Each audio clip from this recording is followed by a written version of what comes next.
Ahoy, sailors.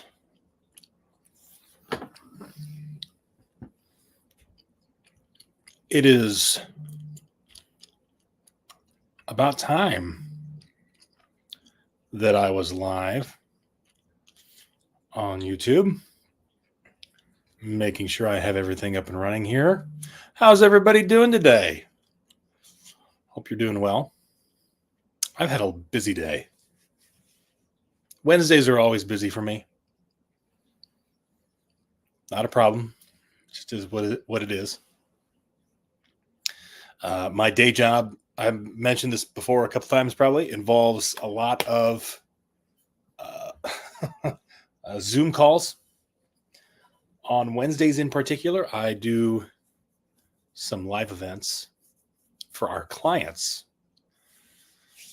who use our service. Lots of fun. So I get to spend about 3.5+ hours on Wednesday on Zoom with folks. And then I'm just apparently a glutton for punishment, and I decided that's the best day for me to go live on YouTube as well. But I have a little extra caffeine in me.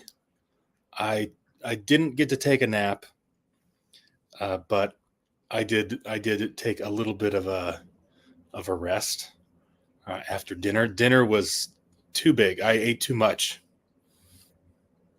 I'm disappointed in myself, but as a result, since I ate so much, I nearly fell asleep. So, not a good idea. In the future, I'm going to avoid that.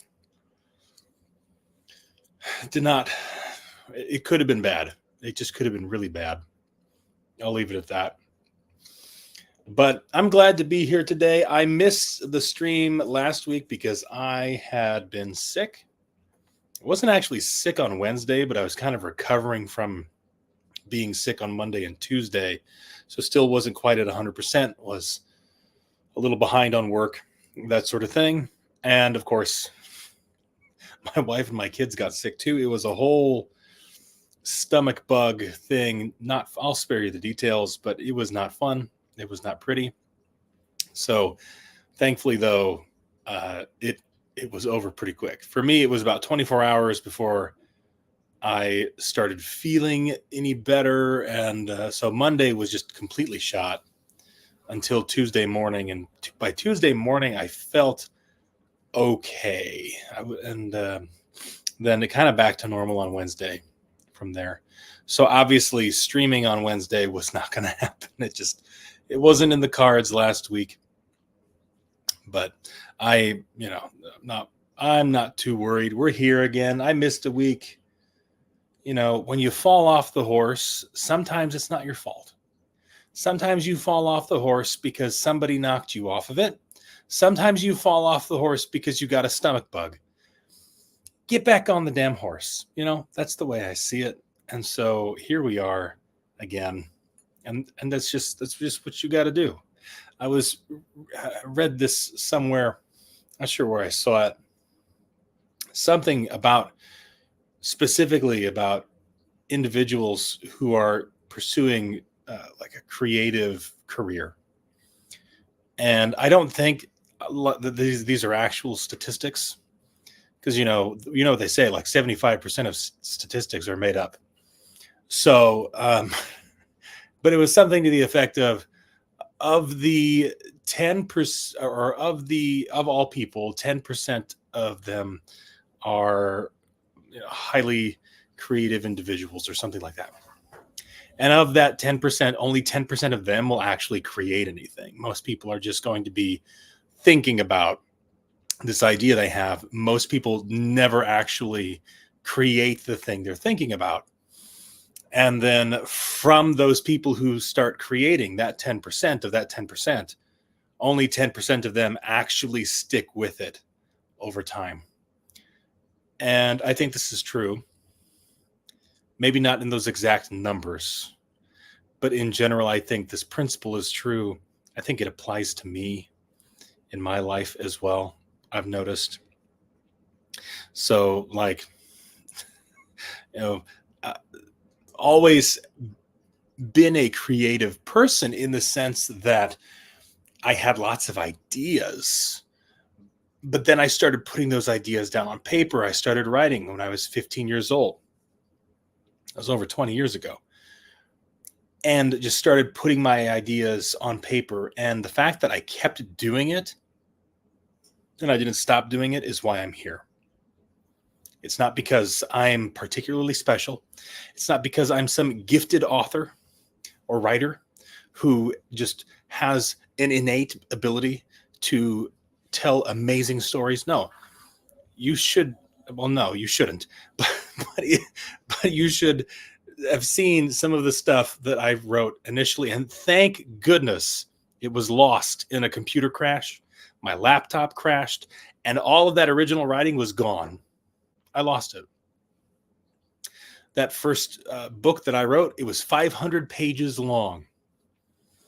I don't know how many words it was. I count my books by words now rather than pages, but it was 500 pages long. So probably,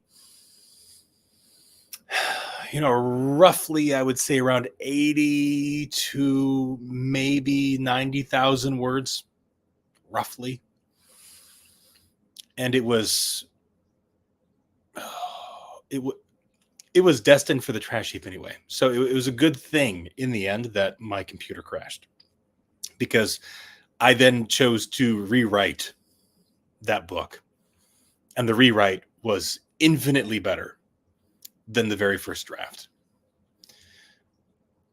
I got better by writing that first draft, like that first 500 pages. Page 500 was actually much better than page 1. Page 1 was awful, terrible. I remember I introduced I started the story with something about the speed of light and how it was this universal constant and had nothing to do with the story at all. What the heck was I thinking? But when you're 15 and you think you're all that and you're a writer and you're writing stuff, yeah, you're going to lecture everybody on the speed of light because you know things that they don't. You have to learn from those things. So if I could go back and tell my younger self anything, it would be to just never stop the writing process. Even, now the writing process is a lot easier in ways than it was then because I waited for moments of inspiration. I would wait until I was inspired on something before I would write it, or I would only write the things I was inspired to write. And what that meant as a young writer was that my writing was all over the place.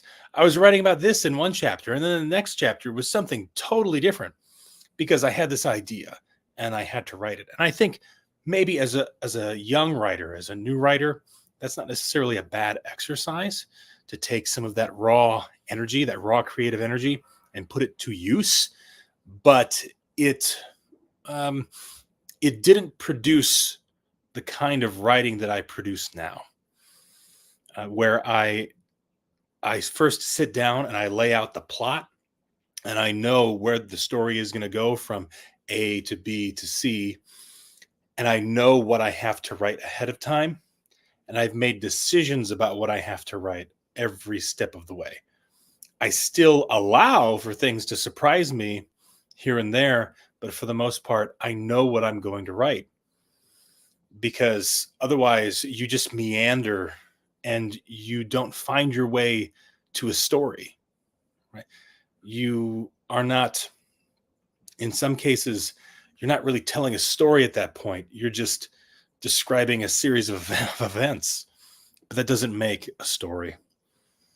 So that process is necessary for a lot of writers, I think. I think it's a necessary first step. You have to start there before you then make the effort to actually write your first self-contained story. And thankfully for me, that happened. All that early writing was when I was very young. I was 15 years old. And then you learn things about the structure of a story. You learn things about the hero's journey.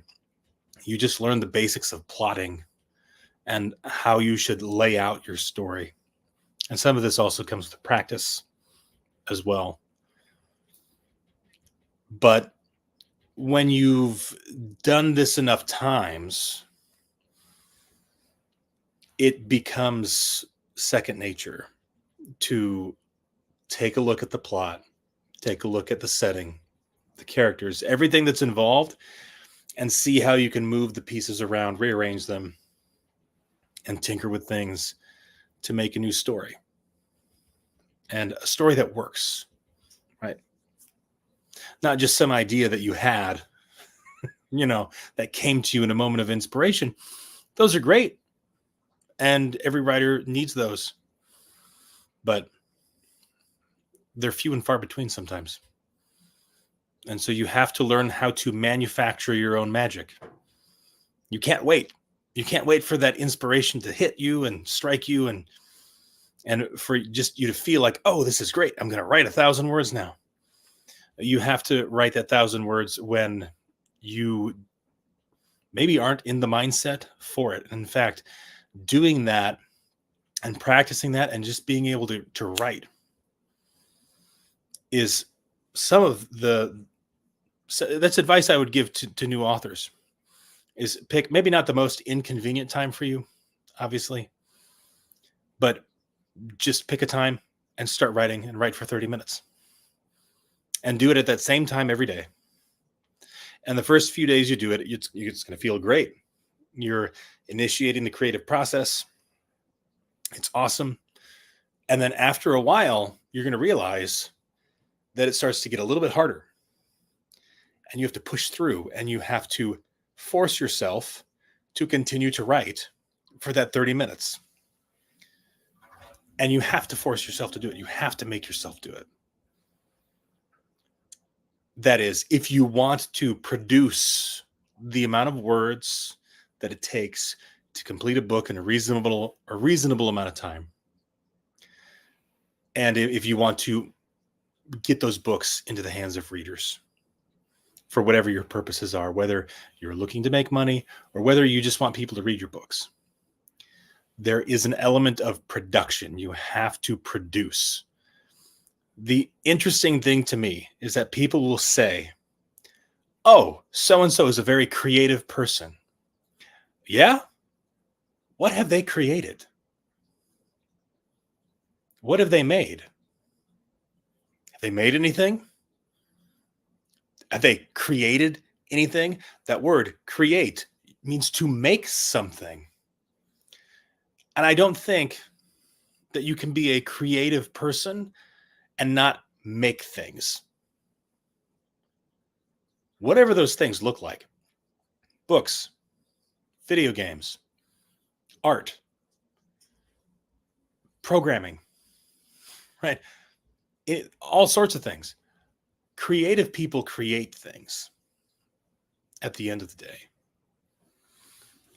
And in order to be the type of person that does that on an ongoing basis, on a serial basis, number one, there has to be a little something wrong with you, but in reality, you have to really want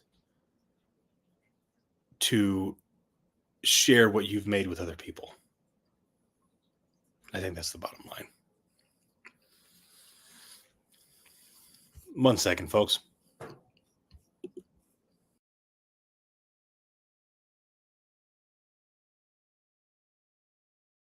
Haha, you got a preview. Lucky you. Oh, well. Anyway, if you're writing your first book, what you need to do is not write a book. You need to tell a story.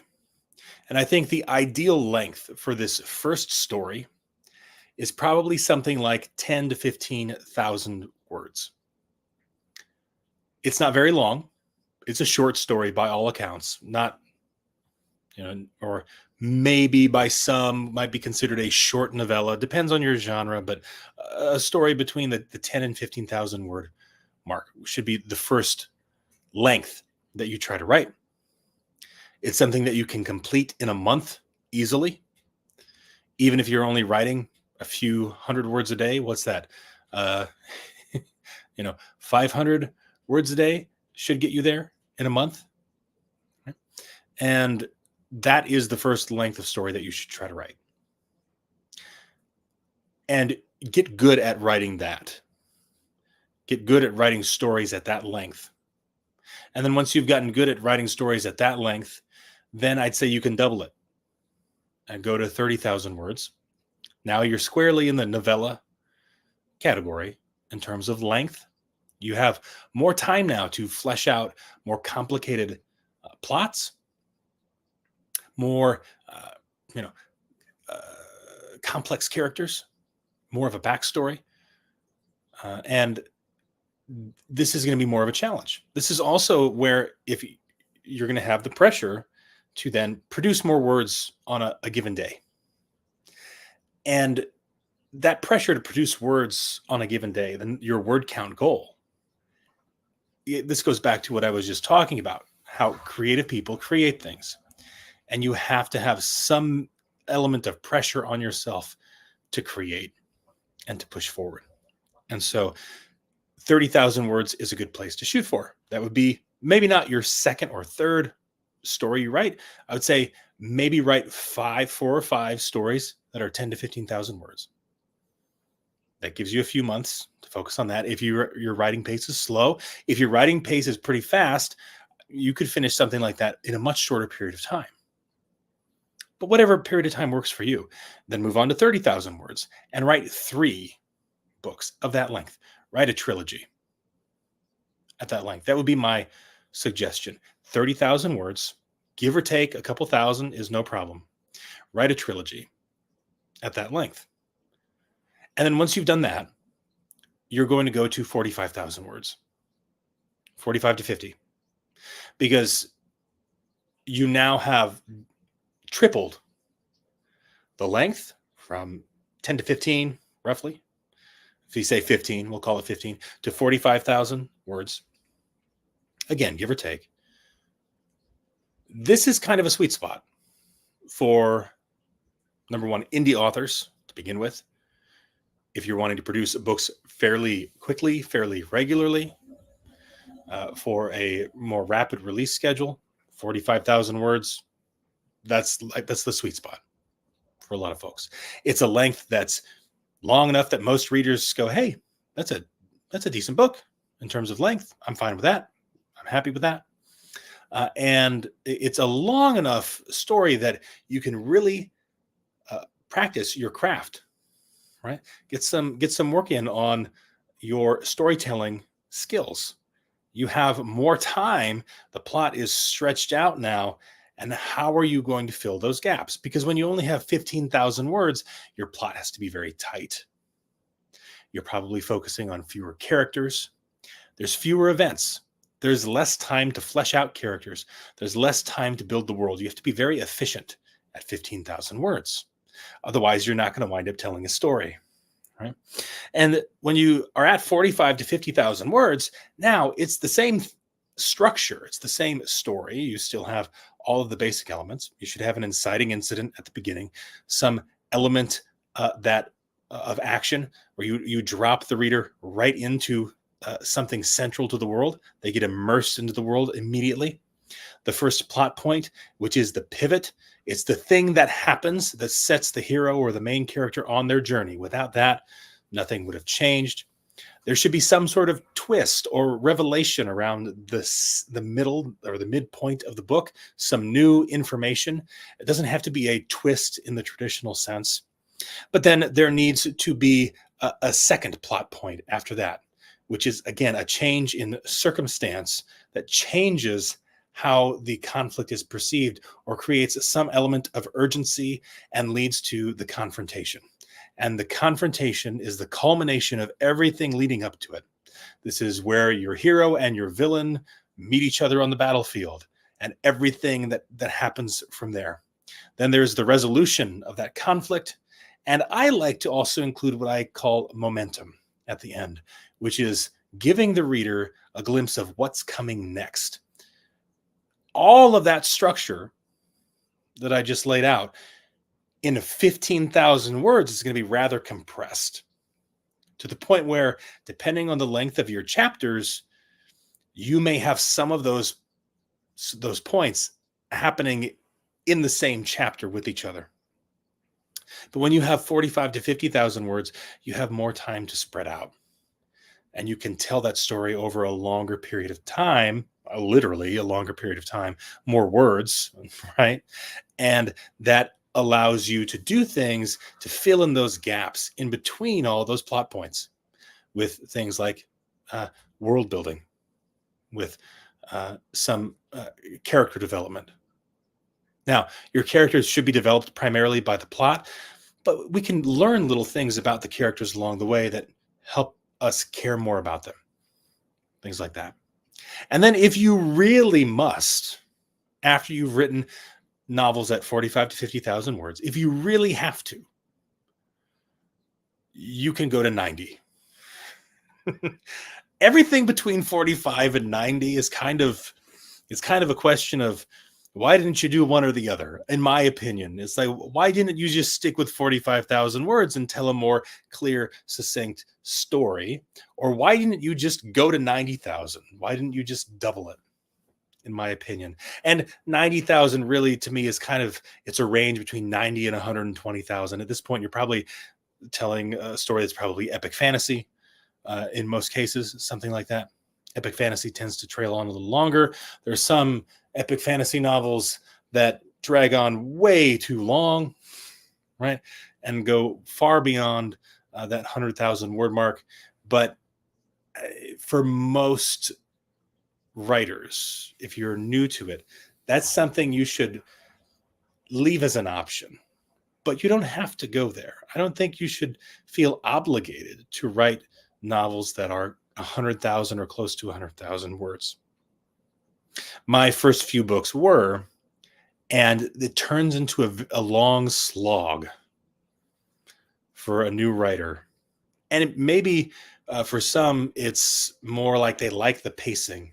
You like to be able to take a slower pace. I can understand that. And maybe that is really the best fit for you. Editing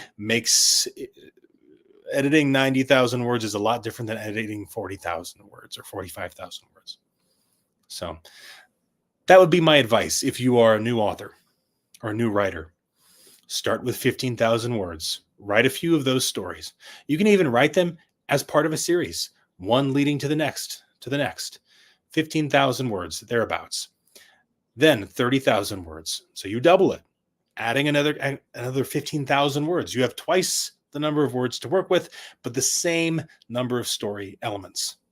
And then once you've done that, 45 to 50,000 words. And now you've tripled it. And you've given yourself some more runway to fit in some other things that maybe you haven't done before. And then you could stay there comfortably at 45 to 50,000 words and continue to write novels of that length for the remainder of your career, if you wanted to, in many genres, and you'd be okay. Even in fantasy, you could get away with 45,000 words. And the thing about 45,000 words, if you write for about 30 minutes a day, and you get to the point where you can produce even 1,000 words in 30 minutes, which is fairly modest. Anybody can do it. There are some people who can do way more than that. There are some people who can write 5,000 words in an hour. I am not one of those people. Right? I do not even aspire to be one of those people. I'm not that concerned with my word count to get to 5,000 words per hour. I've done it before. I've managed to achieve it. But it's one of those things, like once you've gone there, you don't always want to go back. And so 1,000 words in 30 minutes is pretty achievable for most people with practice, with time. You do writing sprints, that sort of thing. And you get to the point where you can do that. Okay, now once a day, you're going to write 1,000 words. That's a 45,000 word novel in a month and a half. Okay, well, now just write twice a day. Pick 2 times out of your day. Give yourself 30 minutes. Now you have 2,000 words a day. And now you've cut that time down in half. And if you can, a third. And that's what I do. right? So I get about 3,000 to 4,000 words a day. And that pace lets me keep up with everything that I have planned for my series, for the next book that I'm releasing, whatever it happens to be. Right. So you can work your way into that. I'd say if you're writing 15,000 word short stories first, 1,000 words a day should be enough. Take your time. Right? Or like I said, even 500 words a day. Take your time with it. Once you get to that fourth or fifth short story that you're writing, you'll probably be able to do it a little bit faster in a little bit shorter period of time. And then going to 30,000 words, you're going to need to take some time, plot it out, plot your story out. And then from there, keep your pace, whatever it's at. If you're writing once or twice a day, again, 30 minutes at a time, 1,000 words thereabouts. You might find for you can go longer, an hour at a time, totally fine. And maybe you actually eke out some extra words. Maybe an hour for you doesn't yield 2,000 words. It yields 2,500 words. Great. Stick with that. I know you have to do what works for you. And you have to do whatever it takes to get the words out the easiest with the least amount of stress and whatever that means. And then over time, you're just improving that writing process, the ability to just sit down and write or get to writing right away without having to be inspired, without having to rev up the engine. You just dive right in and you're ready to go. And if you can do that, to go back to my earlier point about the 10% of people who actually stick with their creative endeavor, out of the 10% of people who actually create things, out of the 10% of people who are actually quote unquote creative. And if you do that over time, I'm not going to promise that you're going to have success, but you're going to create. And that creative process is going to become part of your routine. And that's a big part of success. In a way, that is success. It might not be financial success guaranteed, but it is a form of success. Okay. I'm stepping down off my soapbox now, I promise. That wasn't my intention here. Pardon me, folks. I gotta hydrate. When you talk as much as I do on Wednesdays, you really have to. If I don't have this thing was full at the beginning of the day and it's down to like the last third. And then those Zoom calls I talked about for my day job, they're lots of fun, but I am basically talking the whole time. So I've already been talking for like 3.5 hours, and now here I am talking again for another hour. To whoever is here listening, whether you're watching live or you're watching this back after it's already been recorded, thank you. I want to say thanks for watching. Whenever you happen to be watching, I appreciate it. So thank you. It means a lot. Okay. Enough sappiness. Let's get into what the title of this live stream is all about. And that's going to be talking about some book covers. Actually, I don't think I titled this live stream that. Shoot. I told my mailing list subscribers that this was going to be about book cover reveals, and it will be. That's the intention. But I guess I forgot to name this live stream that. Oh, well. They'll still find it. It's not the end of the world. So we are going to talk about some book covers. First, I want to go ahead and talk about the covers for my existing books. And then I'm going to actually reveal some covers for upcoming releases. So right now, for anybody who's not aware, Scions of Oth is a 9-book long series. The 9 books are right here beside me. It's 9 episodes. This is what I call season 1. Because this is sort of a complete trilogy of trilogies. So books 1, 2, and 3 are sort of a trilogy in and of themselves. Book 4, 5, and 6 also wrap up some nice storylines. And then 7, 8, and 9 wrap up a trilogy like storyline, and then also wrap up these longer storyline threads that are going through this entire 9-book series. There is a 10th book here. This is a free book that you can get by joining my mailing list. This is the prequel episode. As you'll see here, episode 0 is what this is called. And this is kind of an introduction to my writing, an introduction to the world and some of the main characters and so forth. That's what this book is all about. I'm actually in the process of producing a second free book that's really, I think, going to do a better job of introducing the world than Bishop's Opening. I love this book and episode 0 as it is, but I personally feel like it's best viewed in light of these first 3 books. So if you've read the initial trilogy, or you've read book 1, or any of these, then I think you'll appreciate episode 0 a lot more. Just the way that I wrote it at the time, I think that's how it works out. But the new book that I'm working on, the title is First Board, and that is going to be releasing very soon. It's going to be going to some beta readers, hopefully by the end of this weekend. And I plan to release it very soon and make that available. And that, I think, is enough of a good introduction on its own that you could actually read that first before you would dive into the series itself. And so which is why I produced it and why I wrote it. And it's about a 15,000 word short story that introduces the main character of Gerald Norim. He is the primary character throughout the entire series. And so it introduces him.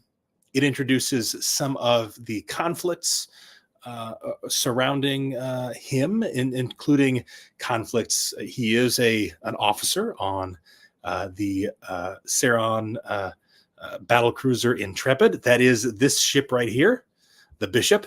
Right, that is the Intrepid right there. And in this book, he is actually not the captain yet. He is the XO, the basically number 1, if you will, second in line to the captain. And he is a commander, a lowly commander instead. And this is the story about how he actually became the captain of the Intrepid, along with some of the personal events surrounding that. In my series in Scions of Oth, the characters are not perfect people. Like you and me, they have flaws. They make mistakes. They just all in all are flawed characters. And I do not shy away from their flaws, but they do improve over the course of the series. So think about Breaking Bad in reverse is the way I like to describe it. With Breaking Bad, you start out with a character who, he's maybe not entirely likable, but he's not a bad guy per se. And then he progressively over the course of the series, and of course we're talking here about Walter White, becomes more and more of the villain. And in the end, he becomes the villain. He, through his decisions and through the mistakes he makes, he winds up becoming the villain of the entire story. And so it's sort of that in reverse. The main character, a flawed individual who, over the course of the series, redeems himself and becomes a better person, who also just happens to be the captain of a ship and really good at that stuff.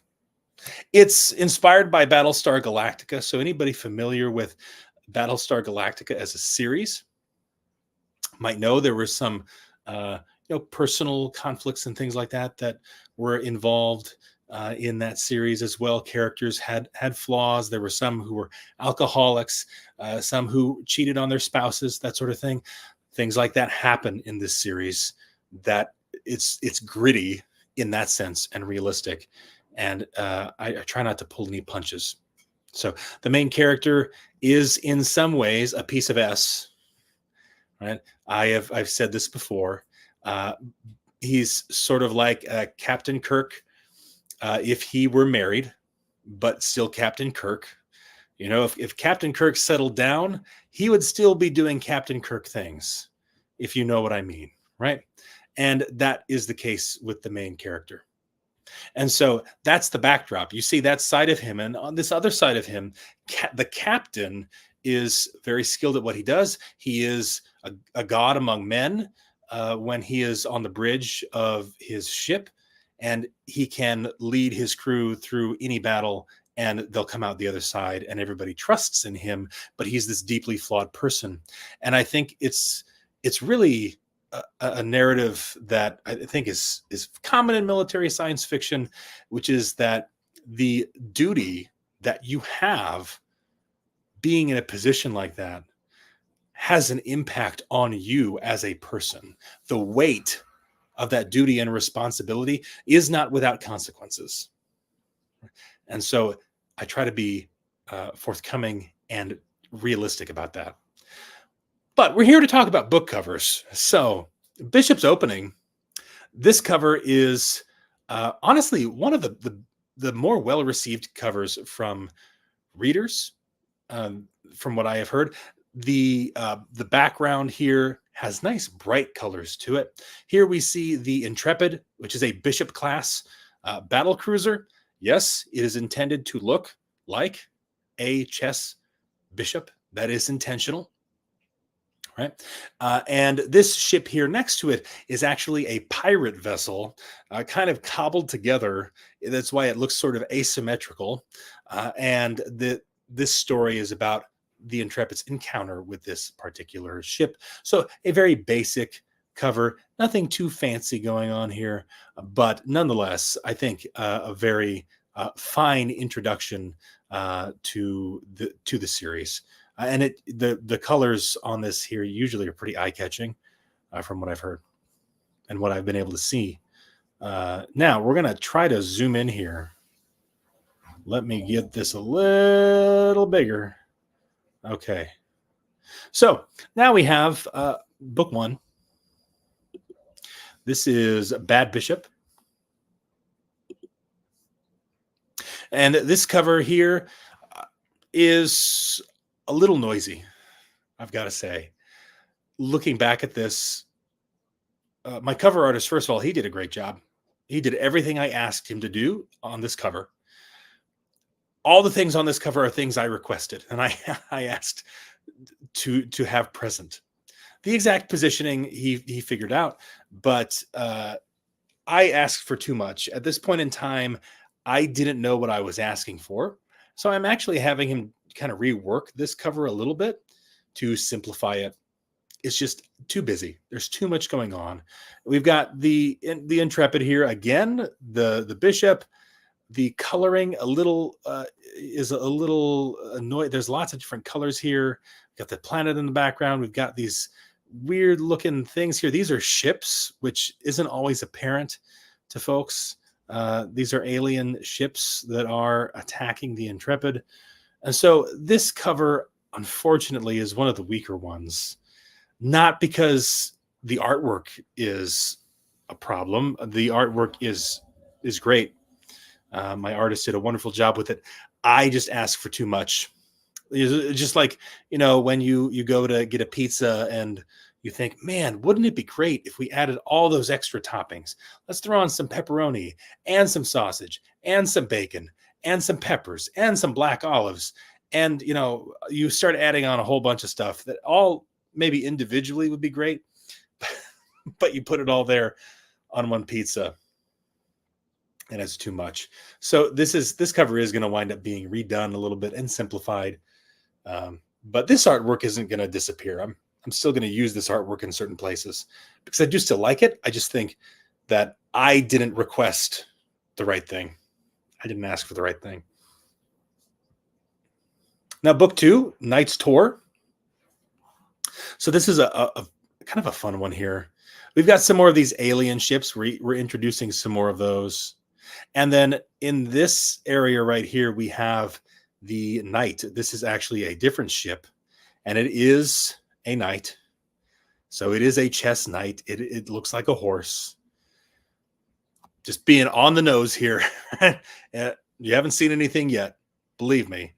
And you can see that it's kind of stealth a little bit. So the knights, the knight ships in the Saron fleet are the only ship that has the capability of uh, activating stealth.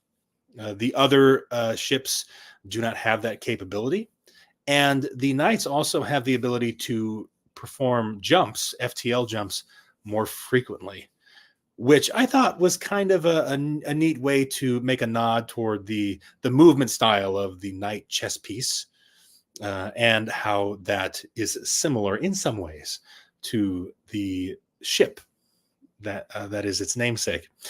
So the Knight here you can see is partially cloaked. We can kind of see through it here a little bit, and then we've got this planet in the background. These alien ships, the Knight is making it by without being detected is the idea. Overall, I like this cover.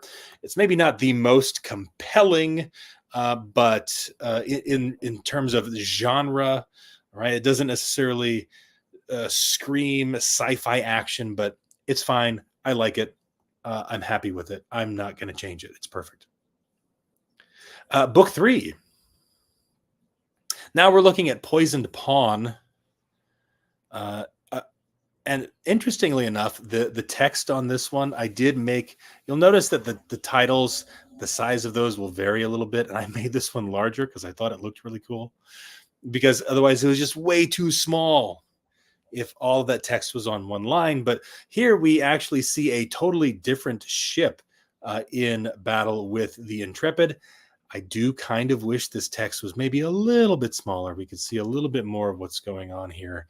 But we've got some fighters on here. We've got these guys right here. These are battle spheres is what those are called, or what I call them, rather. And battle spheres are ships that are deployed onto the battlefield, if you will, in space, and they will intercept and disrupt other enemy ships on the battlefield.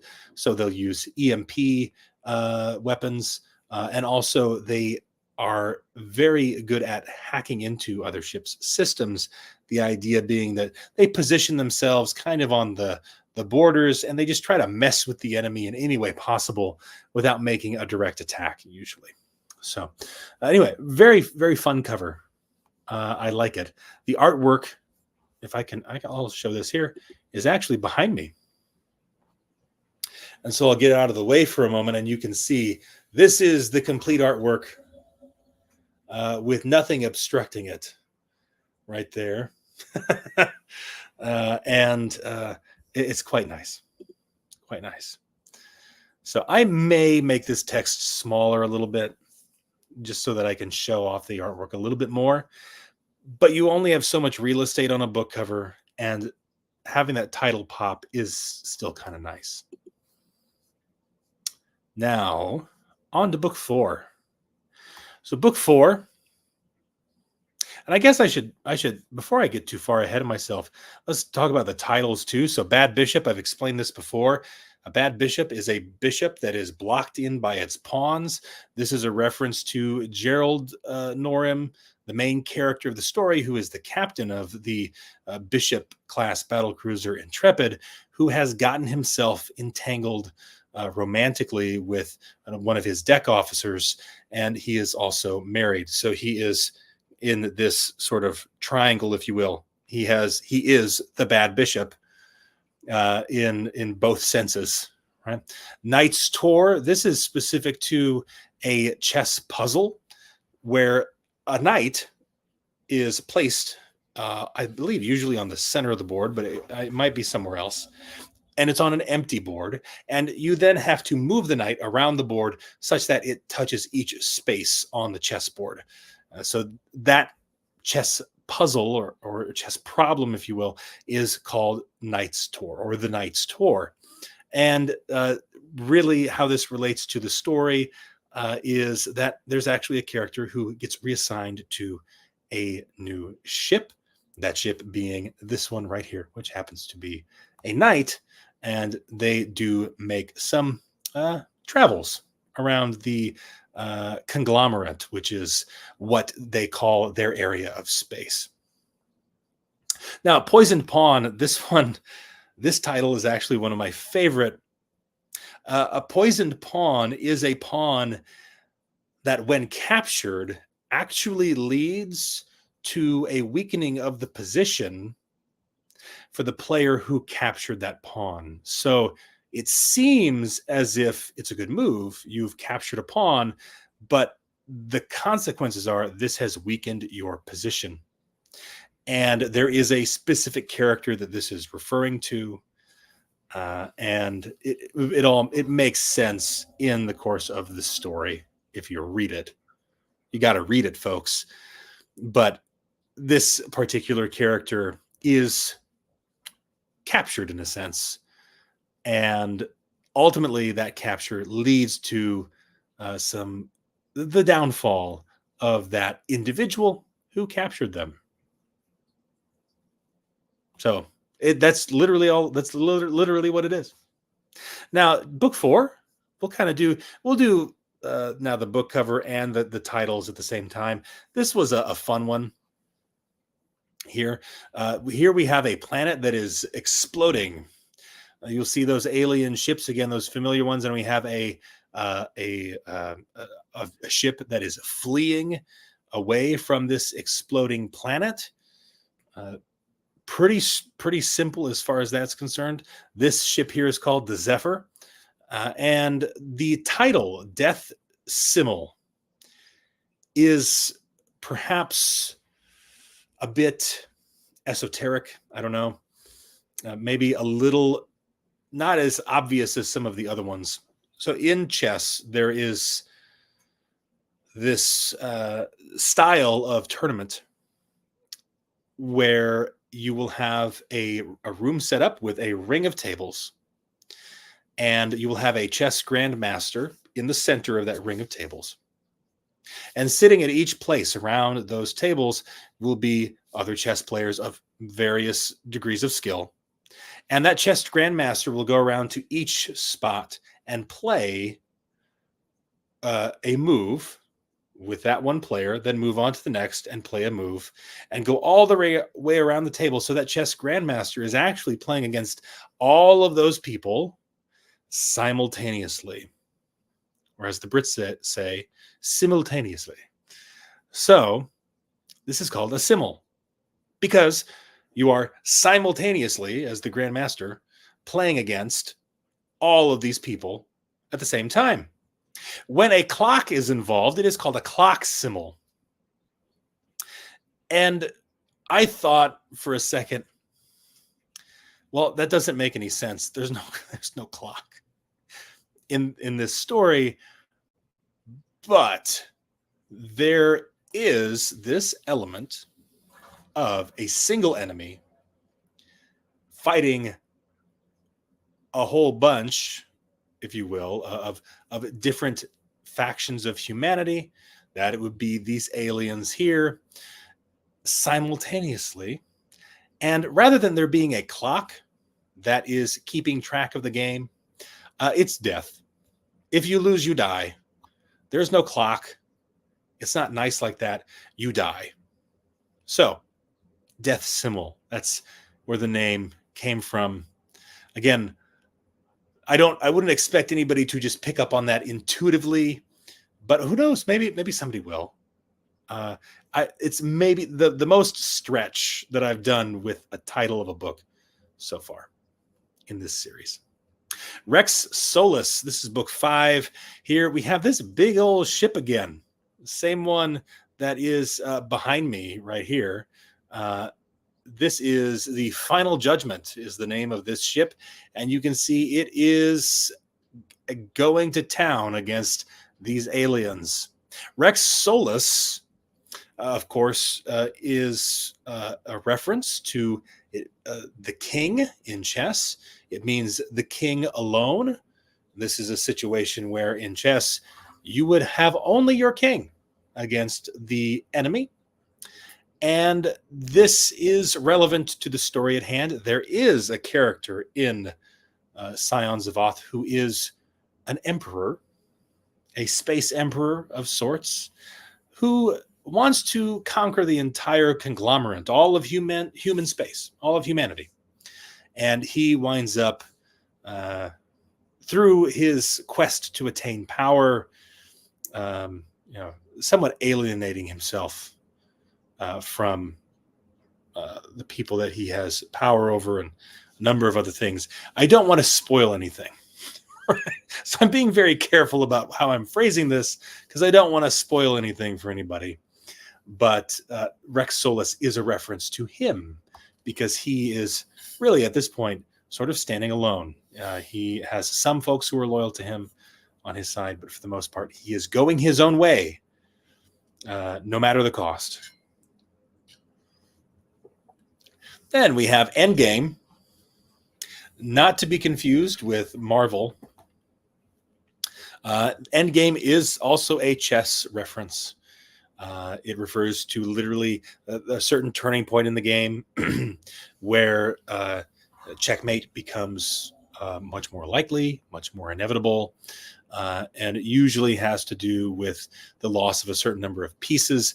There's not necessarily a fine line all the time that determines this is when the end game starts or not. But in this context, it is referring to, as we can see here, we have a rook and we have a bishop. We have a whole bunch of these alien ships, and the rook and the bishop are clearly not having a good day. Right. As far as covers go, I do really like this one. Being able to see the two pieces, and there actually is, this artwork extends out this way, and there's actually more ships on that are off, which would essentially be on the back cover if this were a print book. And there will be a print version of this book eventually, so that will be made available in the near future. So you'll be able to see some of the extended versions of this artwork if you do get the print books. But overall, I do really like this one. Just there's enough action here. It's not too there's not too much going on. I think it's subtle enough in some respects. It's a good balance, I feel. We have now probably the best cover in the series so far. Excelsior. Again, this is not a Marvel reference. I realize Endgame and Excelsior back to back. You're probably thinking, Marvel. Excelsior, of course, being a common phrase that is associated with Marvel. But Excelsior is simply the name of a chess problem. This is named after another chess problem in which the only solution to the problem is to move your pawns, or a pawn rather, from its starting position all the way to promotion. That's the only solution to the chess problem, which can be easily overlooked. Excelsior, of course, means ever upward. That is what that word means. And kind of fitting that this follows after Endgame. Endgame implies that some bad stuff happens. Excelsior implies sort of like a phoenix rising from the ashes, and that is kind of what happens in this book in episode 7. Here, these are actually fighters that we see here being chased by this new looking alien ship, kind of spiky. This was a fun one. When I gave this to Mike, my cover designer, I basically told him, this ship just rams into things and destroys them. Can you make something that does that? And he did. And that's usually what I do when I ask him to make a new ship. I'm like, hey, can you just make a thing that looks like this? I don't give him a whole lot of detail all the time because we've worked with each other for long enough, and I know to trust him. So he does a pretty good job. So this is called a demolisher, and its job is literally to throw itself at the enemy at some point, and basically, kamikaze, essentially. That's how it works. Sans voir. This is a French term. I'm getting really fancy now, which means without sight. So this refers to a style of chess where you are blindfolded, or one or both players are blindfolded or are unable to see the chessboard. I guess it could also be done in that manner. Hard to explain what that means without giving some stuff away. So I'm going to not give away any spoilers. Just suffice to say that it's a rough time. And here, interestingly enough, we see for the first time 2 chess pieces fighting one another.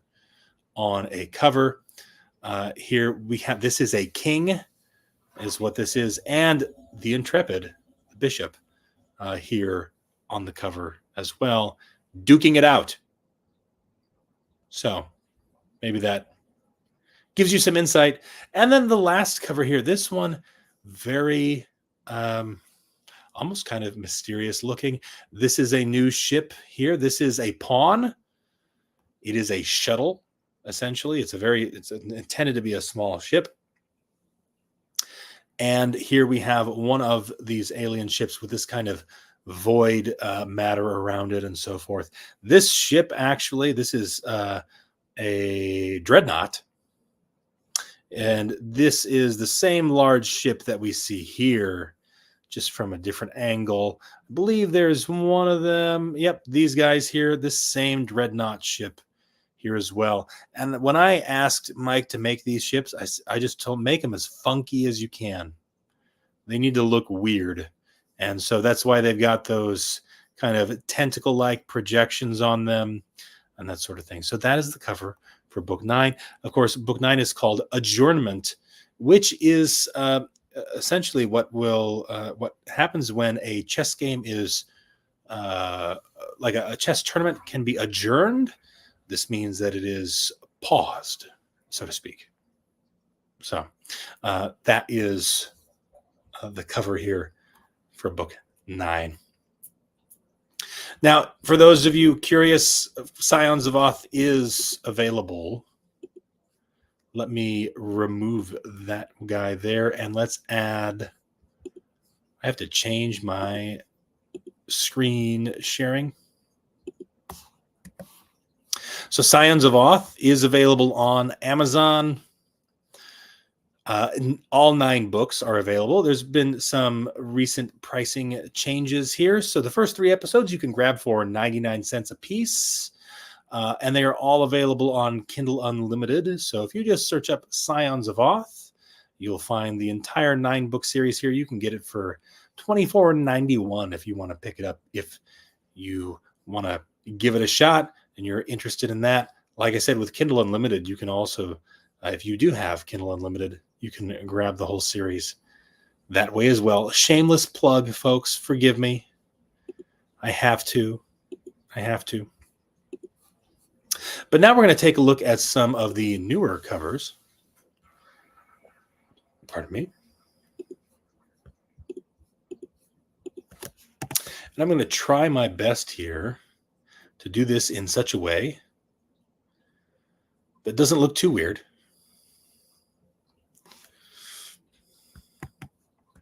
Okay, there we go. And they are all in the proper order. And we'll hide that sidebar. Perfect.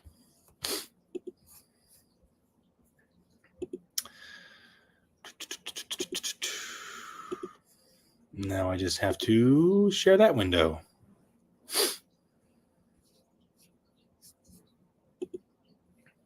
Instead. All right. Let me change this a little bit here. So here we have episode 10. Dark Horse is the title of this episode. And it's complete and will be released in, I think April is going to be the release date. It will be available for pre-orders soon. Dark Horse, of course, forgive me, is a reference not to chess, but rather to horse racing. However, growing up, I did think it had something to do with chess, and that's because of Dark Horse comics. And there's like a black knight chess piece, or what looks like a knight chess piece, to me, to the young version of myself. And so I thought it was always associated with chess, and I was way off. But I know that now, and yet I still named this book Dark Horse because it fits the story.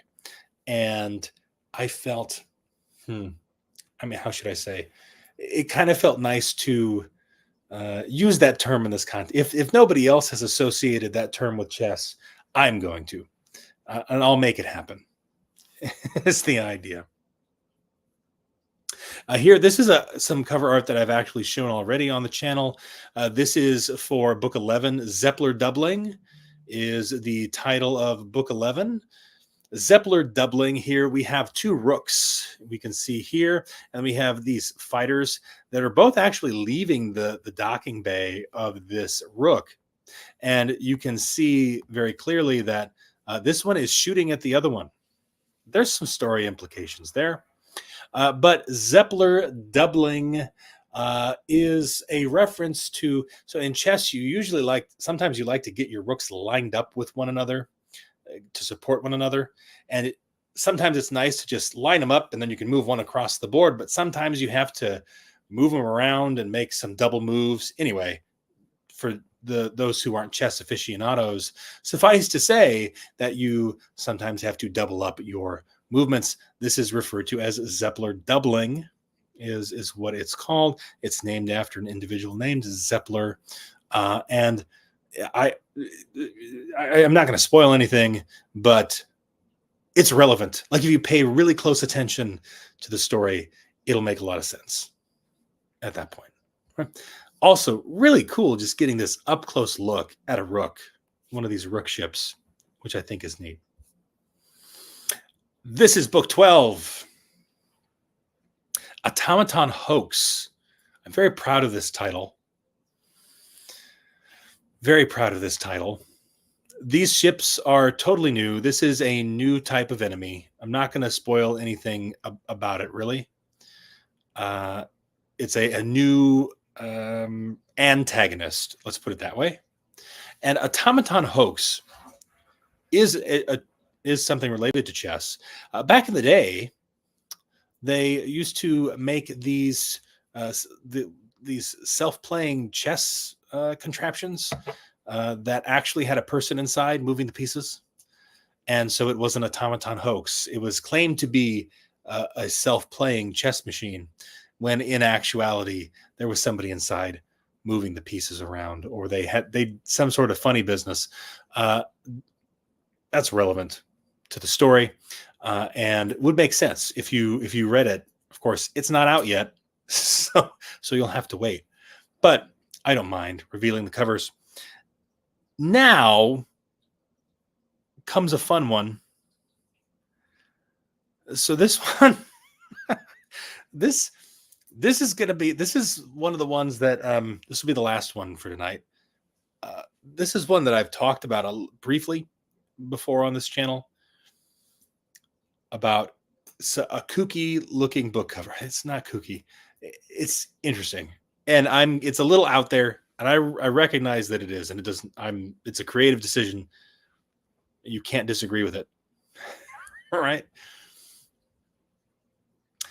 There are versions of chess that involve different pieces, or where the pieces have different names, namely in India, and Japan, and actually even in, chess in Europe going back, there were different names for different pieces too. But India in particular didn't have bishops. They had elephants. They had elephants. And so this is a frickin' elephant spaceship is what this is. You're seeing it. You know what it is. It's an elephant. Why is there an elephant on a science fiction book cover? What is this? Who did this? I did. I did it. You can blame me. You can blame me for this. Honestly, I think it's actually kind of cool. Very detailed. I love the coloring. There's a few tweaks I'm going to send back. This is kind of a rough draft from my cover artist. I don't think he's going to see this before I get back to him. I don't know that he watches my channel or not. So, but Mike, if you happen to see this, this is amazing. I love it. Now, are other people going to look at this and be like, what the heck is this elephant spaceship? Yeah, they will. I'm counting on it.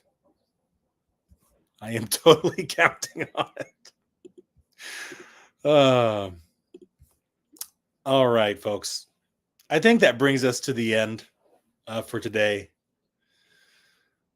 I had fun there revealing some of those covers to y'all. They're going to just live on the channel on this live stream. Folks will find them. That's fine. The channel right now doesn't have a whole lot of subscribers, so I'm pretty comfortable with sharing this kind of stuff. In the future, if there's a lot more subscribers on this channel, and I don't know that there will be, but if there ever are, then I might do things like this a little more sparingly. But for the few of you who are willing to tune in and check out the channel, I think it's kind of cool. You get to see some sneak peeks. These books that I have just revealed are going to be released throughout 2024. They're going to kind of go on a month cycle. So the first one, well, it's not the first one. It's episode 10 is going to be up for pre-order on the 16th of March. And then a month later, it will be delivered. Excuse me.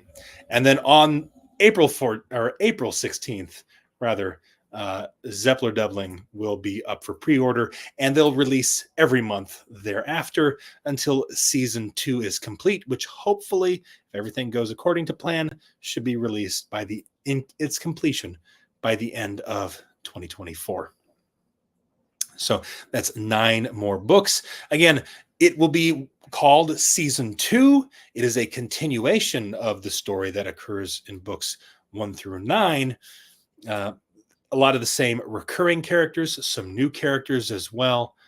But that season marker that I use is kind of intended to communicate the fact that there's going to be some changes. Things get shaken up a little bit. You're coming back to see it, see what's changed since the end of season 1. So with that, I'm going to bid everybody good evening. I hope the time change didn't bother anybody. I know I decided to do the stream an hour earlier because it made a lot more sense for me with everything I have. Because if I'm up too late, I get really tired.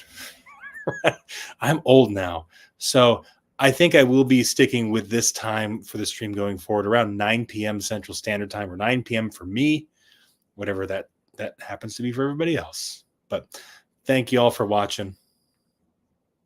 Peace